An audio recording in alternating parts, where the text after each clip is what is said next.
onde todo mundo tá vendo dor, onde vê a tragédia, passa a enxergar amor também. A gente precisa continuar podendo amar aquela pessoa, falar dela. O que dói é não poder manifestar falar. Esse amor, é represar o amor que dói. Eu sou a menina que com 4 anos a mãe faleceu de forma bem abrupta, porque foi um acidente de carro, então eu não tive a preparação da despedida e na nossa família é muito difícil essa conversa. A gente não se permite viver, reviver, e é importante reviver as coisas boas, né?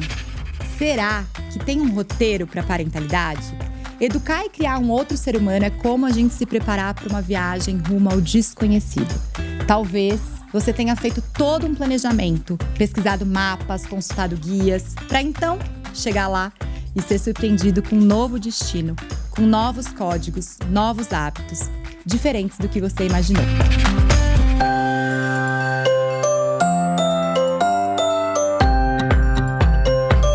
Eu sou a Camila, eu sou uma mulher branca com olhos e cabelos castanhos abaixo dos ombros. Eu tô usando um blazer amarelo e atrás de mim tem um fundo de madeira com quadros e plantas.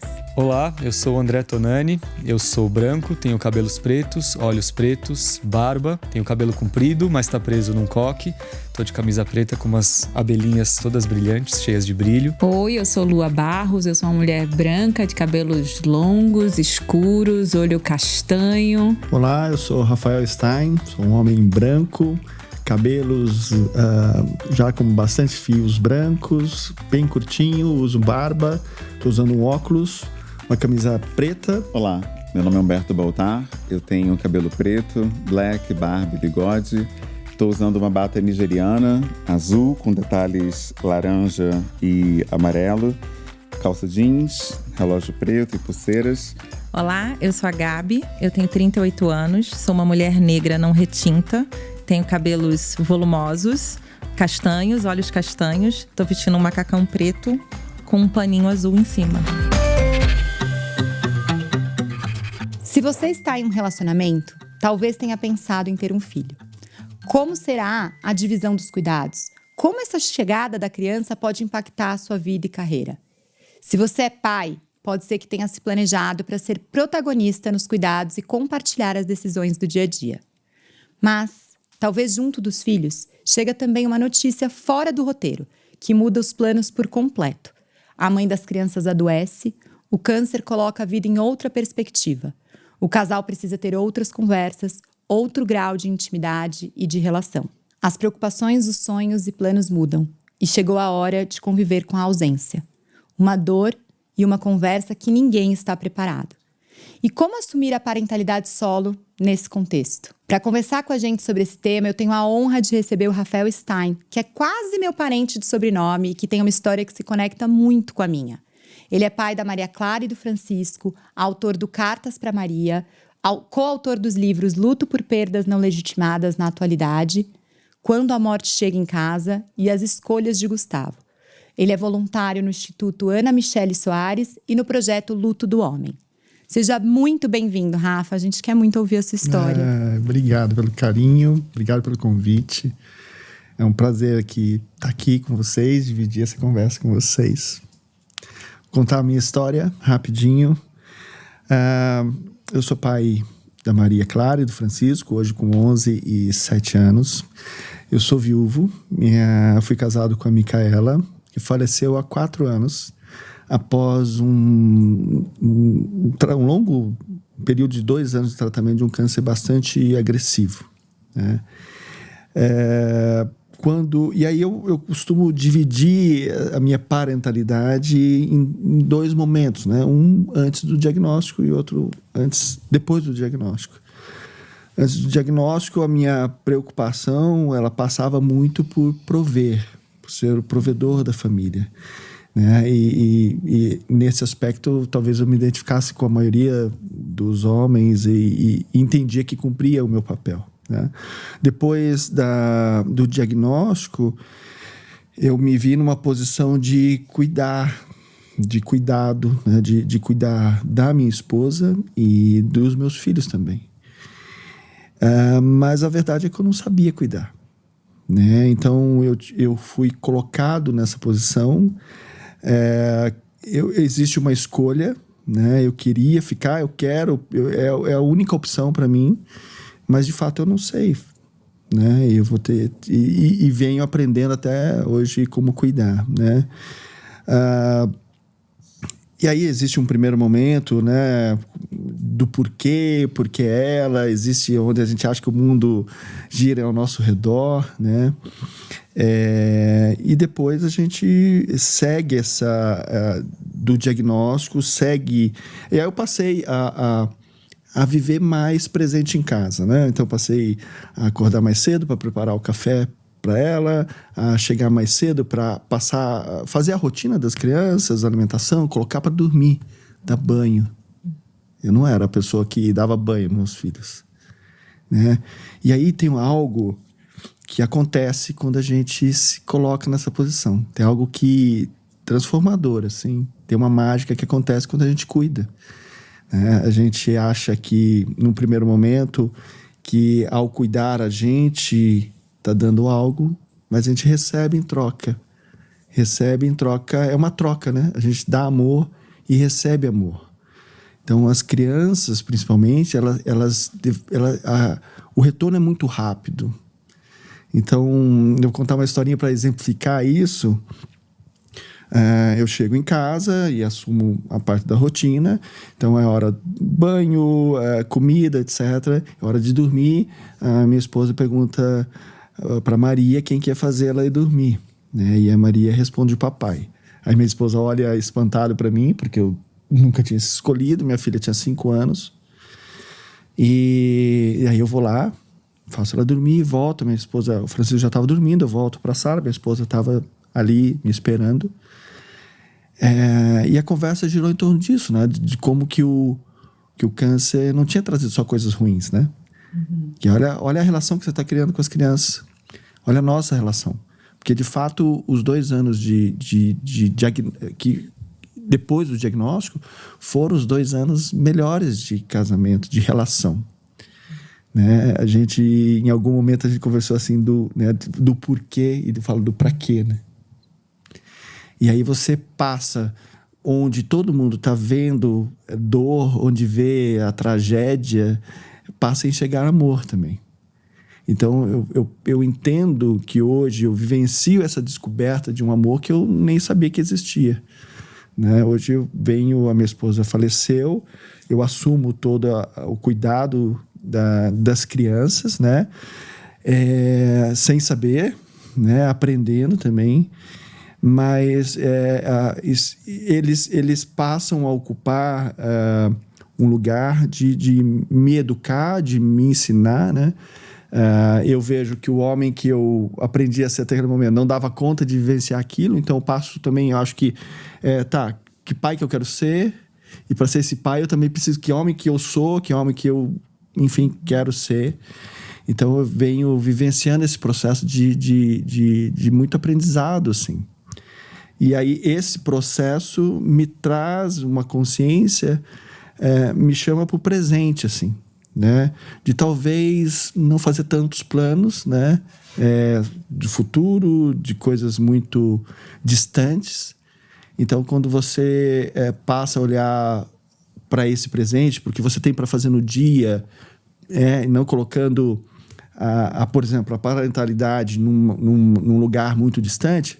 Então, quando meu filho crescer, eu vou jogar bola. Quando minha filha está muito longe, né? E daí, qual que é hoje? Hoje eu quero chegar em casa depois daqui, eu preciso ler com o Francisco, eu preciso jantar com eles.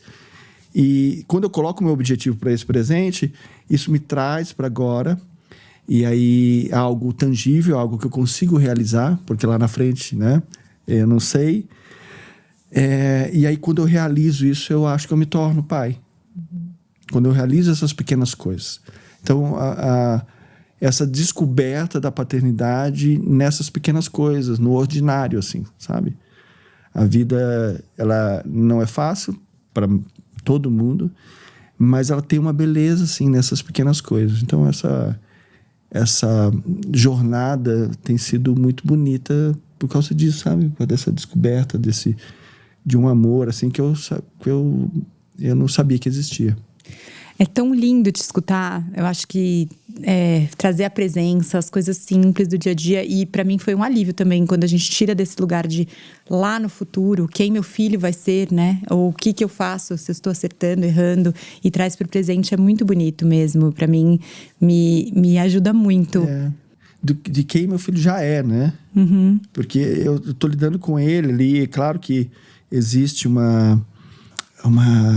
e aí a gente muito mais sobre mim, né, dessas projeções que a gente faz, dessa idealização que a gente tem quando a gente vira pai, né? Quando a gente traz ali pro presente, para vivenciar isso, sei lá, talvez diminua esse raio de tantas coisas, assim, as coisas ficam mais simples, sabe? E também a gente tem que fazer aqui um recorte, né? No Brasil, a gente sabe que a maternidade é exaustivamente feita de forma solo, compulsória, e que a paternidade é facultativa. E para os homens tem esse lugar, né? Então, assim, um homem que assume uma parentalidade solo, muitas vezes ele também é colocado nesse lugar de grande herói, né? De mudança. Porque eu queria que você contasse um pouco do seu trabalho também como alguém que ajuda outros homens a lidar com as emoções, né? E a se colocar nesse lugar. Eu acho assim, quando... no primeiro momento, né, automaticamente, quando eu me coloco nessa posição, eu sou alçado a uma posição quase como um altar, assim, né? Uhum. E é importante, assim, primeiro, e eu sempre afirmar isso, primeiro para mim, né? Porque é muito fácil você se deixar levar pelos egos, isso é a coisa mais fácil que tem, né? Então, é um exercício mesmo, né? Diário, de você se colocar ali numa posição menor, né? Mas o que me ajuda é algo que a gente já conversou aqui nos bastidores, sobre me colocar como aprendiz dos meus filhos. Uhum. Porque isso me coloca numa posição menor. Então, esse protagonismo não é meu, é dos meus filhos. É a Maria e o Chico, que são meus professores. Né? Isso já automaticamente me coloca numa posição de... não é reverência, mas poderia ser, porque qual seria o nosso papel nessa terra se não fosse educar outras pessoas, ajudar outras pessoas, né? Então, assim, eles como meus principais educadores, assim, eu acho que eu devo isso a eles, talvez. Mas, enfim, existe esse, como você falou, de colocar nesse papel. O homem faz pouca coisa, já é dito, né? Como paizão, paternidade ativa, enfim. Daí vira adjetivos que numa maternidade não existe, né? Deve ser pai, mãe, ou parentalidade, eu não sei, é uma coisa, né? Nós talvez somos responsáveis por educar. É muito... veja, a gente está aqui, o Humberto, a gente já se conhece pela internet e tal. O Humberto, quando ele traz, né, com essa voz maravilhosa do Humberto, mas quando ele traz a história dele, quando ele traz sobre ancestralidade, ele também me ajuda a educar meus filhos. Sim. Né? Assim, traz isso, né? Quando você fala da diversidade, quando você a gente comentou sobre quando você traz isso, você me ajuda a criar. Então, quando a gente talvez olhar para esse processo como algo nosso, talvez fique um pouco menos pesado, sabe? Posso fazer uma pergunta? Pode. Eu sou muito impactada pelo medo das pessoas, né, de lidarem com o luto. Sim. E é muito bonito, é quase tranquilizador te ouvir falar da partida e de como vocês se organizaram e tal. Vocês têm espaço na rotina de vocês, na dinâmica de vocês, para falar sobre essa mãe, para falar sobre essa perda, sobre essa falta? Porque não tem nada que...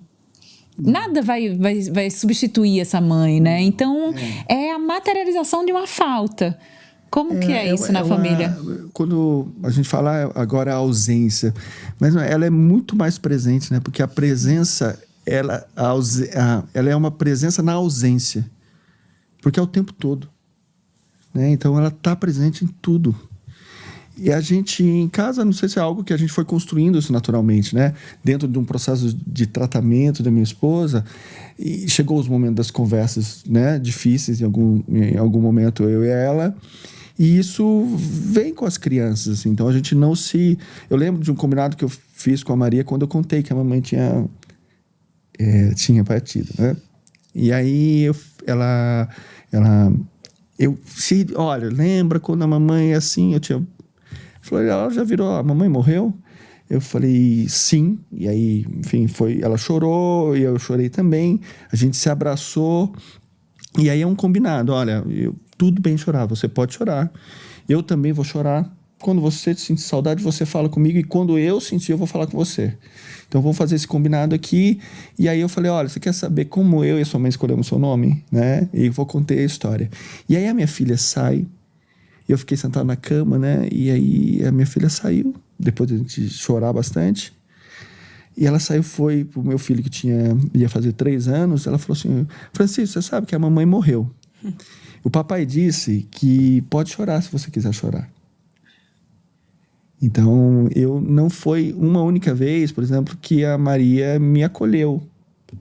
Em momentos assim, né? Eu lembro...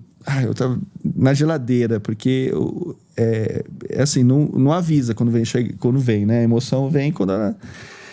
E se permitir. Então, eu lembro de um dia estar na geladeira, abri a geladeira, fui pegar um negócio no cantinho assim, e eu lembrei da Mi, né? E aí eu nem levantei. Aí a Maria chegou atrás de mim, papai, tá tudo bem, eu tô aqui, pode chorar. Então, assim, existe esse espaço. A Micaela está presente o tempo todo, né? Então a gente brinca, eu coloco um perfume que ela... Olha, esse perfume, será que a mamãe ia dar bola para mim? Sabe? Brinco assim. Daí eles brincam. Quando a gente vai comer o doce preferido dela, a gente fala, né? A gente vive numa sociedade onde a gente não se fala da morte. E é super importante. Eu tenho a sensação que o que mais sempre me doeu, né, no óbito da Alice, não era a ausência dela em si. Era não poder falar dela. Era não ter esse espaço, porque o tempo inteiro é invalidado, o tempo inteiro é desconfortável para as outras pessoas. E eu sinto que o amor, a gente precisa continuar podendo amar aquela pessoa, falar dela.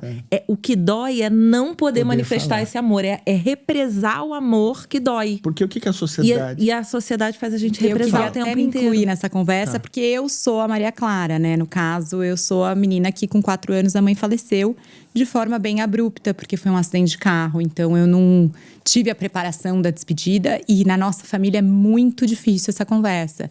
Então, acho que é muito importante o que a gente está fazendo aqui, né?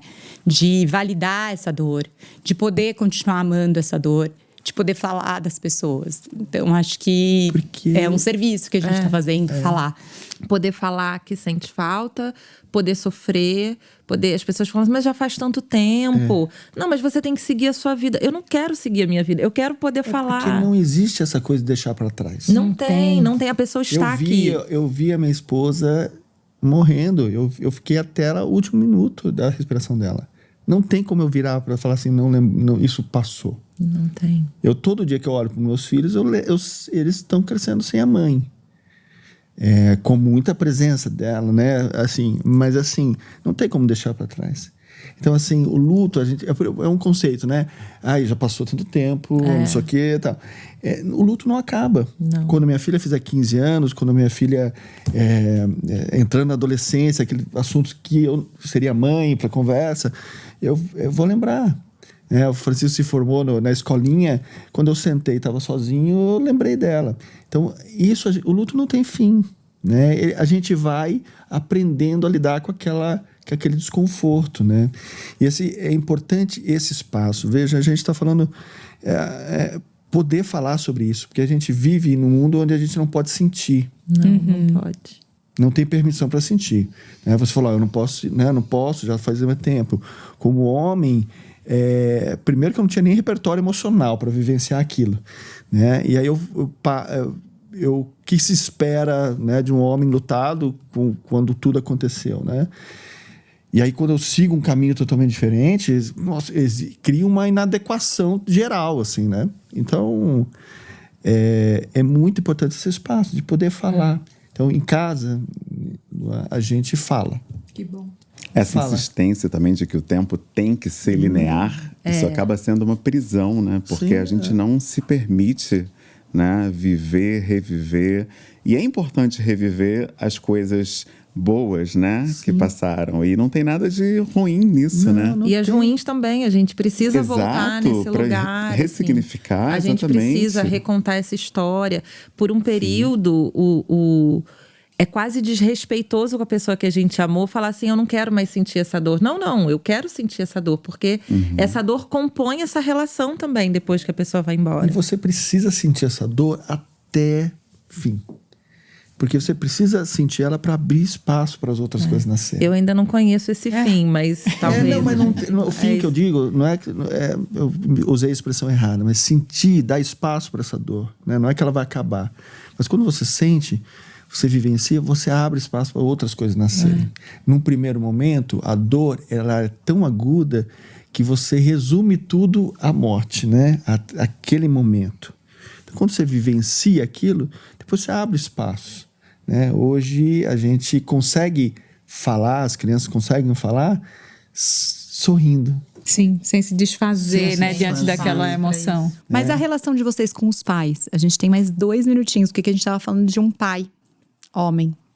Quem teve pai presente ou pai ausente? Pai ausente aqui. Presente. Meu pai super presente. Super presente também. Meu pai super presente. Você, Humberto? Meu pai foi provedor, né? Ele dava coisas, né, presentes. Era a linguagem do amor dele, né? Mas foi muito importante esse modelo de educação porque me ensinou a valorizar justamente a educação, né? Eu sou quem eu sou hoje por essa formação que ele deu. E ele faleceu também de uma maneira muito abrupta. Ele foi assassinado e foi muito difícil para mim assimilar isso. E é isso, né? Poder ressignificar tudo que ele me passou, até para ser um melhor pai possível para o meu filho, eu preciso muitas vezes revisitar episódios, né, da nossa relação, minha relação com meu pai. E é fundamental entender esse tempo que é psicológico, né, e não necessariamente cronológico apenas. Sim. É muito potente. Eu tenho uma grande amiga que faleceu há pouco tempo, deixando um filho de 9 anos. E foi uma morte brutal que me abalou muito, assim. E eu fiquei pensando muito, né, nos meus filhos e é muito confortável, reconfortante de alguma forma, ver o meu marido sendo o pai dos meus filhos, sabe? Assim, eu tenho um lugar de conforto, assim. Eu quero muito viver, eu amo a vida, mas em algum lugar dentro de mim tem um conforto, assim, cara... Eles têm. Ele tá lá. E eu acho que isso é bonito de ver o que aconteceu com você, né? O seu marido foi um dos... Porque assim, quando eu me vejo sozinho, eu começo... Cara, eu preciso buscar referências. Eu não... Né? E aí eu tive muita dificuldade de encontrar espaço, né? E o seu marido foi um desses homens... Peraí, tem alguma coisa diferente aqui, sabe? Então depois Já você vamos diz... deixar um abraço pro Peu. É curioso que o meu pai isso, né? foi esse homem que parecia que ele estava no tempo errado.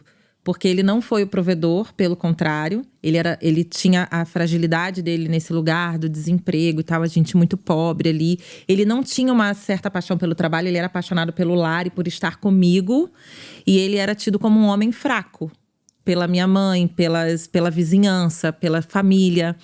E o meu pai faleceu de uma doença que era um corte no pulmão dele. E ele recebeu o diagnóstico mais ou menos 4 anos. E que ele ia falecer daquilo. E ele nunca contou. Eu só soube disso quase 20 anos depois da morte dele.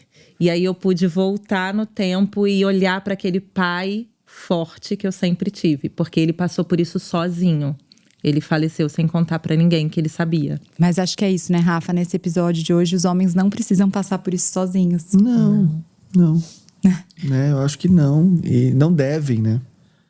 Não deve. A gente deve procurar ajuda, porque é o que acho que, de certa forma, me sustenta nos momentos, né? De oscilação que a gente tem. Na sua opinião, assim, qual foi o impacto na sua vida profissional, tanto do diagnóstico quanto da parentalidade solo? Teve total impacto, né? Porque não há espaço para você cuidar, né? Então, para cuidar da minha esposa, eu precisei me ausentar do trabalho. Eu tinha uma agência e, em algum momento, eu senti que a própria empresa que eu tinha criado não me acolheu. E depois, quando eu passo a viver a paternidade solo mesmo, não houve a possibilidade de eu estar ir para o mercado e cuidar das crianças. A melhor opção que eu encontrei foi mudar a forma como eu trabalho. Uhum. Agora, é bom lembrar aqui, né, que eu ainda, de certa forma, eu fiz a escolha sem pensar, mas eu tinha a escolha. Uhum, perfeito. Eu tenho que reconhecer o meu lugar aqui. Mas outros homens talvez não possam ter essa oportunidade não, eu vou fazer dessa forma para conseguir cuidar. Então, é só para abrir um parêntese, mas, enfim, teve total impacto, né? De certa forma, o mercado de trabalho não acolhe homens nessa situação, mas isso, eu estou falando homens, mas não acolhe as mulheres, né? Então, é algo que eu só Por isso que a gente vai falar disso. Cuidar é um ato de amor conosco e com quem amamos. É uma ação individual com impacto coletivo. No quadro Tempo de Cuidar, a psicóloga e terapeuta familiar Thaís Mazzi, mãe do Pedro e da Melissa, nos ajudará a organizar as conversas e a nos percebermos. É um direito que deve ser assegurado pelo macrosistema, governo, políticas públicas e nos microsistemas, em nossas redes de afetos de humanidade. Por isso, não se esqueça que é sempre importante pedir ajuda de um profissional. Como cuidar de filhos e filhas, pais e mães, na parentalidade solo? Olá, eu sou a Thaís Mazzi, eu sou uma mulher branca, tenho cabelos claros, eu tô usando um brinco laranja escuro e uma blusa marrom, e eu tô no meu consultório, na minha parede com um fundo branco atrás de mim. Escutar a história do Rafael é algo que mexe comigo de diversas formas, sempre. Eu já tinha tido a honra de escutar essa história, e escutar essa história ainda dentro dessa conversa com pessoas tão especiais que trouxeram apontamentos lindos e potentes foi muito bom. Tem um lugar da história do Rafael que me orienta muito, assim, mesmo quando eu trabalho, por exemplo, com histórias de luto dentro do consultório, que é o quanto é atual o que ele fez.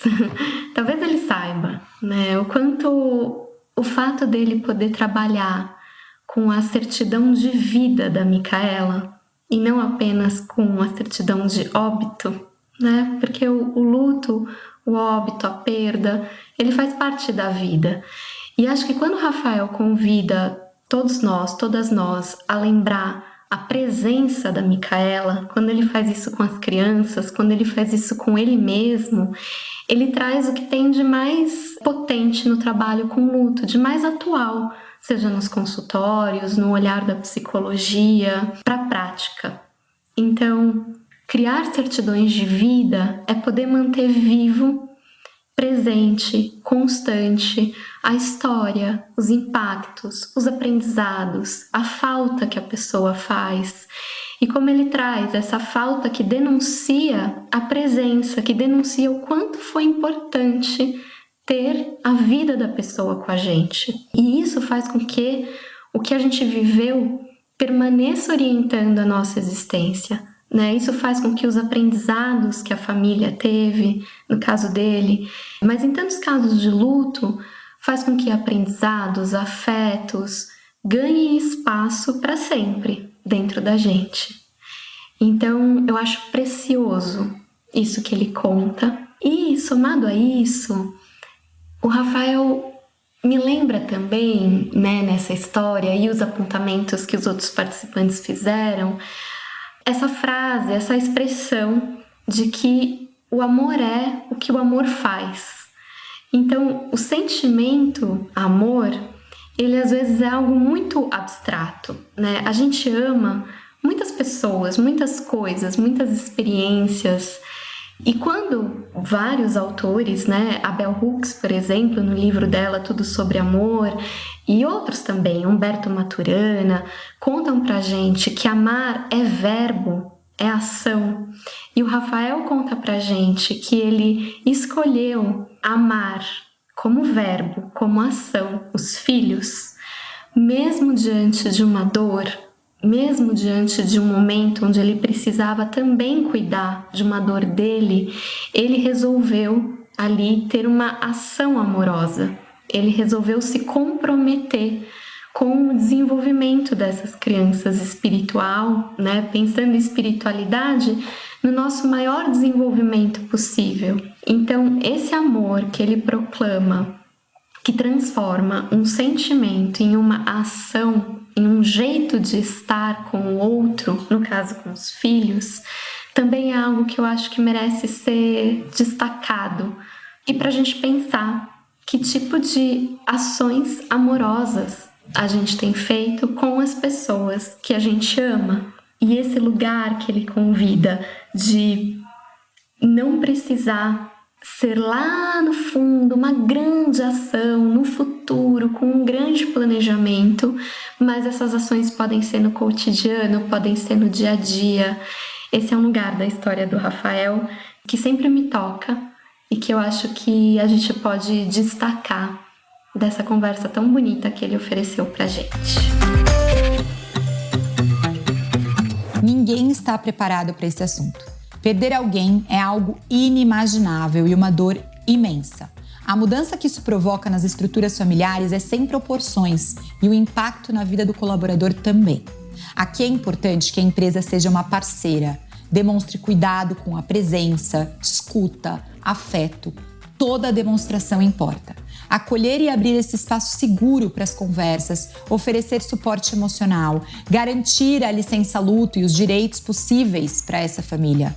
No caso de um pai, é ainda mais evidente a necessidade de políticas parentais universais, uma vez que ainda hoje os cuidados e os benefícios da parentalidade são, na imensa maioria, oferecidos para as mulheres. Por exemplo, o direito à creche é oferecido apenas para as mães. Os pais, eles precisam ser contemplados nas ações de parentalidade da sua empresa. A cultura, política e liderança também precisa de treinamento para que desconstruam seus vieses e ofereçam um ambiente de segurança para todos, sem piadinhas ou preconceitos sobre homens cuidadores.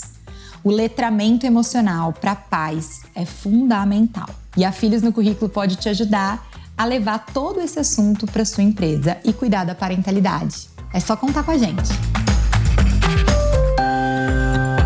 Você conhece os seus direitos e os direitos de toda criança e adolescente? No quadro Direitos Parentais com a doutora Bianca Bonfim Carelli, mãe e madrasta, advogada e consultora trabalhista, especialista em questões parentais e de gênero, você irá descobrir aquilo que é assegurado por lei e que talvez nem saiba. Olá, eu sou Bianca, sou uma mulher branca, magra, meu cabelo é preto, está abaixo dos meus ombros, estou com um colar branco e preto com traços dourados, uma blusa preta sem mangas, brincos brancos de tamanho médio. Atrás de mim tem um armário de cor gelo com várias prateleiras e objetos de decoração. Camila, então, quem está preparado para criar um filho sozinho com a partida de outro cuidador? A gente também não tem ainda na legislação nenhum direito trabalhista diferenciado para quem é mãe solo, para quem é pai solo. E aí a gente já conversou no outro episódio sobre licença maternidade, paternidade, que em algumas situações a gente poderia reivindicar alguns outros direitos, né, a partir da judicialização, da provocação do judiciário. Mas eu queria trazer aqui um primeiro ponto.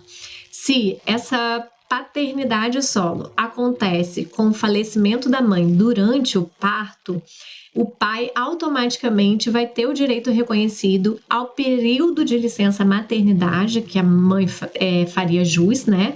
caso estivesse viva, e ao auxílio maternidade que ela receberia também. Da mesma forma, esse direito pode ser garantido a uma outra figura de cuidado, uma avó que tenha ficado responsável pelo cuidado com o seu neto, uma madrinha, um tio, enfim, quem for a principal figura de cuidado daquela criança vai poder fazer uso da licença maternidade que a mãe faria jus, né? Teria direito. Então, ela vai receber o auxílio maternidade e vai ter direito a esse tempo de afastamento no seu emprego. Se por acaso acontece a perda de um pai durante a gestação da mãe, ela pode vir também a postular futuramente aqueles dias de licença paternidade a que o pai faria jus, né? Que no caso da maior parte das empresas são 5 dias e no caso das empresas que aderiram ao programa Empresa Cidadã seria de 20 dias. A gente sabe que algumas outras empresas já estão concedendo espontaneamente, né, ainda que não estejam obrigadas por lei, estão concedendo períodos mais amplos de licença paternidade. Então, tem empresas que estão concedendo 120 dias, tem empresas que estão concedendo 180 dias. Nesse caso, a mãe poderia fazer o pedido de acessar esse período também de afastamento a que o pai faria jus. Isso não está previsto na lei, mas ela poderia buscar assessoria jurídica para tentar pedir esse benefício. Como a gente está falando aqui também de período de licença paternidade, vale dizer que para os servidores públicos, né, esse período também já é mais amplo, é um período diferenciado. A gente tem alguns projetos de lei que falam da maternidade solo e da paternidade solo, mas nenhum deles ainda foi aprovado, então, infelizmente, até agora a gente não tem nenhum direito diferenciado por causa disso. Mas vale lembrar, quando a gente está falando de maternidade solo ou de paternidade solo, que muitas vezes aquela criança passa a ter uma outra figura de cuidado, que pode ser uma avó, pode ser um padrasto, pode ser uma madrasta, pode ser uma tia, um tio, enfim, alguma outra figura que exerça com a principal figura de cuidado a dupla parental. Nesse caso, essa avó, esse avô, essa madrasta, esse padrasto, esse tio, essa segunda figura de cuidado da criança, ela vai poder fazer uso dos direitos trabalhistas relacionados à parentalidade, ou seja, ela vai poder pedir a prioridade para trabalhar em home office, né, em teletrabalho, se a criança tiver até 6 anos de idade, ela vai poder pedir o banco de horas, horários flexíveis de entrada e saída para crianças de até 6 anos de idade, jornada 12/36. Além disso, essa pessoa também vai poder colocar essa criança como dependente no plano de saúde da empresa ou da instituição em relação ao qual ela está vinculada, se ela for servidora pública, num plano odontológico. Ela vai poder colocar essa criança como dependente do INSS, então se acontecer alguma coisa com ela, né, se ela vier a falecer, essa criança pode ter acesso à pensão por morte. Ela pode colocar essa criança como dependente no E-Social, para que essa criança eventualmente acesse o FGTS se alguma coisa acontecer com essa figura, né, de cuidado. Então, vale lembrar que em casos de maternidade solo, paternidade solo, muitas vezes algum outro parente acaba exercendo essa figura, papel de segunda figura de cuidado com a criança. A partir do momento que essa pessoa se reconheça como tal, ela pode exercer diversos direitos trabalhistas relacionados à parentalidade e também incluir essa criança como beneficiária de diversos benefícios, tá? Então, às vezes, vale fazer essa lembrança nesse tópico, que muita gente acaba funcionando como essa segunda figura de cuidado na prática e deixa de fazer uso desses direitos e garantir à criança também esses benefícios. Nosso programa Parentalidade Fora do Roteiro está chegando ao fim, mas a gente sabe que essa é apenas a primeira página de um longo roteiro que você vai escrever a partir das suas próprias experiências. Para o quadro final, continuando a conversa, nossos convidados prepararam indicações incríveis para você que quer um pouco mais. Para continuar essa conversa e conhecer mais da história do Rafael, você pode assistir o episódio 2, chamado É Sobre Amor, do Queer Eye Brasil, na Netflix. E o TED, que ele participou, chamado Paternidade, a Construção de Vínculo na Presença e também o cartaspramaria.com.br, porque lá você pode se emocionar com as escritas do Rafael. Aproveita e também acompanha a rede social dele no Instagram, @RafaelStein, STEIN. Este programa é uma realização da Filhos no Currículo, teve apoio da Mustela e edição e produção do Mux. Não deixe de acompanhar Filhos no Currículo nas redes sociais. E eu te espero no próximo programa Parentalidade Fora do Roteiro para embarcar comigo numa viagem sem destino certo. Até lá!